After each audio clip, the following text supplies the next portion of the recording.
Olá, telespectador da Vale TV, canal 14 da NET. Está começando mais uma edição do Conexão Política, programa este que traz membros da nossa sociedade ligados à política de Novo Hamburgo e toda a nossa região.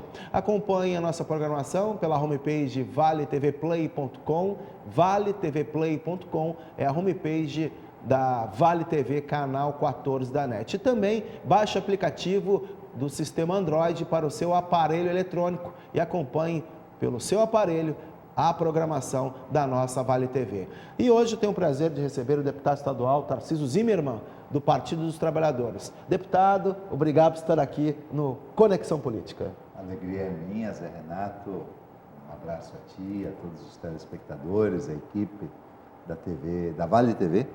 Vale TV, já viu que eu já acertei? Vi surgir essa TV aqui em Novo Hamburgo como TV NH e felizmente ela se manteve ao longo de todos esses anos com muita luta e continua agora ampliando aqui para todos os municípios da região do Vale. Então, uma saudação toda especial a toda a comunidade do Vale. Falando um pouco num plano estadual, depois voltando para a nossa política aqui da cidade capital nacional do calçado, como é que o senhor está avaliando o governo Sartori que está escalonando os salários, parcelando os salários dos servidores? Como é que está a avaliação do senhor? Na verdade, eu fui eleito para ser oposição ao governo Sartori. E desde o ano passado, nós temos visto uma mudança muito importante na perspectiva do Estado do Rio Grande do Sul. Até o final de dezembro de 2014, é evidente que existiam dificuldades, existiam necessidades não atendidas por parte do governo do Estado, mas nós tínhamos uma situação resolvida, quer dizer, não tinha problemas de atraso de salários, de parcelamento de salários, de atraso de 13º, de não pagamento de 13º. Nós tínhamos uma situação bem equilibrada no financiamento da saúde, no financiamento da educação do Estado do Rio Grande do Sul, uma perspectiva, vamos dizer assim, de superação de históricos problemas na área da segurança pública. Aqui no Rio Grande do Sul, nós temos ainda hoje o soldado da Brigada Militar mais mal remunerado do país, Isso não é pouca coisa, quer dizer, as pessoas que lidam com segurança serem muito mal remuneradas. Então foi feito um plano que vai até 2018 de recuperação dos salários, já teve uma recuperação em mais de 100% durante o governo Tarso, mas tem uma projeção para frente, a mesma coisa com a Polícia Civil, exatamente para a gente poder ter um trabalhador da segurança mais motivado, mais seguro, inclusive, para poder sustentar melhor sua família. Então havia uma perspectiva positiva, mas tudo isso ruiu a partir do ano passado e nós estamos vendo aí um Estado paralisado, um Estado que regride politicamente no que tange à saúde, à segurança pública, à própria educação. Agora com esse problema, não é brincadeira isso que está acontecendo com a educação, porque os professores do Estado que lutam historicamente por um direito que é o piso salarial nacional e que não foi atingido no nosso governo, mas teve um reajuste de 76% aos professores ao longo dos 4 anos do governo Tarso e que agora estão, na verdade, lutando para receber o salário em menos do que 2, 3 parcelas. Então mudou muito a realidade. Acho que o Estado do Rio Grande do Sul vive uma situação de um governo muito acomodado. É um governo que, se cair dinheiro no caixa, ele paga. Se não cair, ele não paga e não vai atrás para buscar. Na verdade, o que se precisa, no caso do Rio Grande do Sul, é um governo mais ativo, um governo mais brigador, um governo, enfim, que se movimente mais para tentar buscar o dinheiro. Mas temos hoje um governo que é paralisado, um governador muito omisso. O governador Sartori é curioso isso, assim, as pessoas têm que saber disso, assim. Parece que as coisas não têm a ver com ele, A gente vai conversar com ele sobre problemas do Estado, ele rigorosamente nos diz, na maior parte das vezes, não sabia disso, não sabia disso, não sabia disso. parece que ele não está presente no Estado. O senhor está falando do governo José Ivo Sartori, mas alguns problemas atuais não vieram de governos anteriores, como o do governo Tarso Genro? O senhor já admitiu aqui que o próprio ex-governador Tarso Genro, que foi ministro da Educação, implantou um piso nacional para os professores e não conseguiu implementar aqui no Rio Grande do Sul. Na verdade, a questão do piso salarial nacional é uma questão que precisa ser entendida um pouco melhor. Quando o governo federal, atendendo uma reivindicação e uma necessidade, porque os professores têm que ser melhor remunerados, em geral nos países desenvolvidos, ser professor é uma das carreiras mais prestigiosas, né? Então, tu vai para a Coreia, por exemplo, os melhores alunos são direcionados para serem os professores, porque, enfim, e são muito bem remunerados. Então, havia necessidade de fazer isso. O que aconteceu foi que no curso da tramitação da lei que criou o piso nacional, foi introduzido um critério de correção do piso nacional diferente daquele originalmente planejado pelo governo. O governo tinha proposto um piso e esse piso seria corrigido todos os anos de acordo com a inflação, né? Bom, a Câmara dos Deputados e o Senado implementaram um critério que seria, o piso seria corrigido todos os anos de acordo com a correção do Fundeb. O Fundeb é um fundo formado por vários tributos e que, dependendo do crescimento da economia, ele cresce inclusive bem acima. Por exemplo, a inflação deste ano está na faixa de 10%, mas o Fundeb cresceu 13,5%. Então, na verdade, ao longo desses anos, foi se incorporando um ganho no piso salarial que, de fato, é insustentável para os estados. Se tivesse permanecido o critério original de correção, o governador Tarso teria alcançado o piso, mas que foi, na verdade, a lei que ele enviou. Mas a Câmara e o Senado alteraram esse critério, o governo depois sancionou a lei e enviou uma nova lei para tentar corrigir esta mudança que todos entendiam que seria inviável, e esse projeto até hoje não foi votado. Deputado... Então é importante, mas de qualquer forma, houve no governo Tarso um ganho significativo dos professores, um ganho real de mais de 40%. E isso, hoje, está tudo perdido. Deputado, o Rio Grande do Sul tem a tradição de nunca reeleger um governador. Isso não prejudica o desenvolvimento dos projetos em todo o estado e, consequentemente, esta real situação administrativa financeira?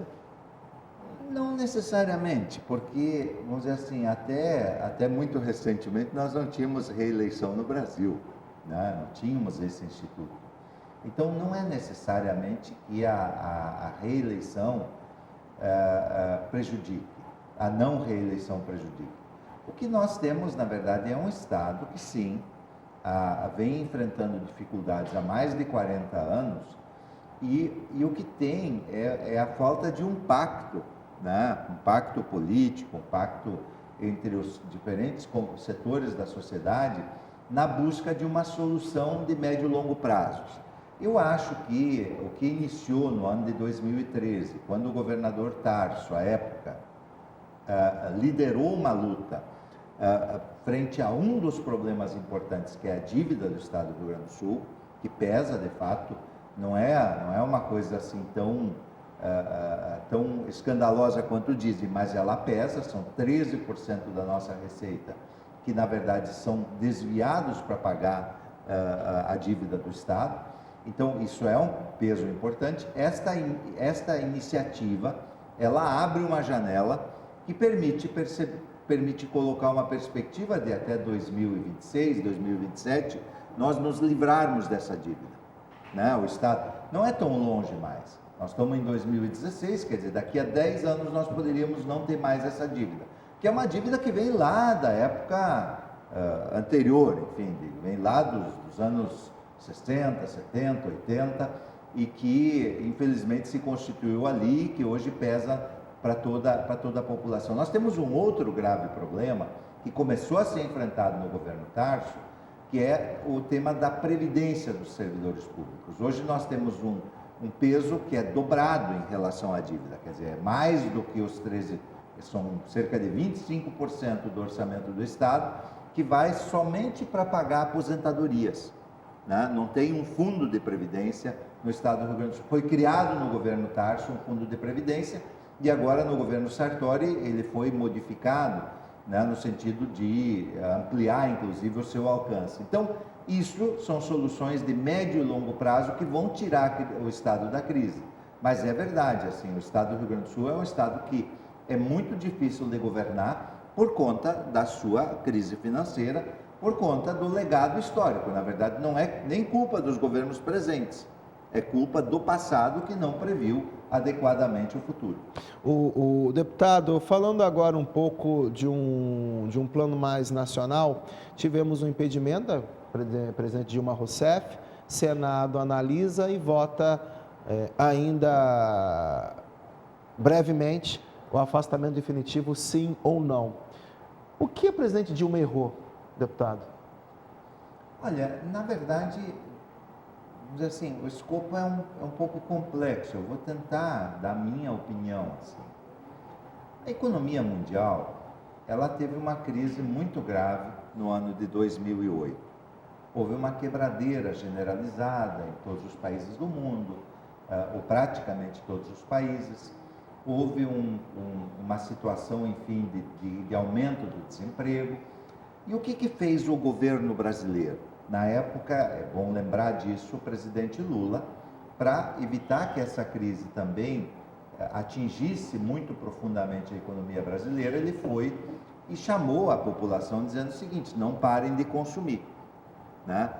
E o Brasil conseguiu operar naquele momento num ambiente um pouco melhor. Por que, sobretudo? Porque, como a economia chinesa crescia muito naquele período, crescia a taxa de 16%, 17%, e ela precisava muito do minério de ferro e muito do petróleo, o petróleo e o minério de ferro, que são importantes bens produzidos pelo Brasil, e também a soja e outros produtos, tinham um valor muito elevado.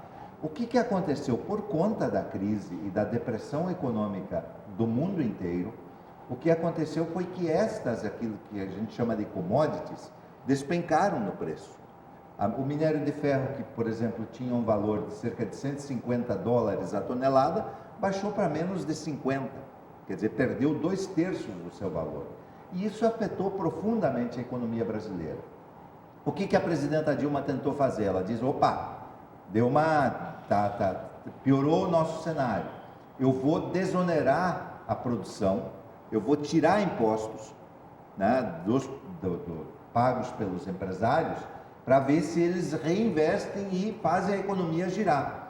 O Brasil abriu mão, o governo federal abriu mão de mais ou menos 600 bilhões de reais em impostos. Por exemplo, desoneração da Previdência, desoneração do IPI de veículos da linha branca, de televisores, geladeiras, etc. e tal, né?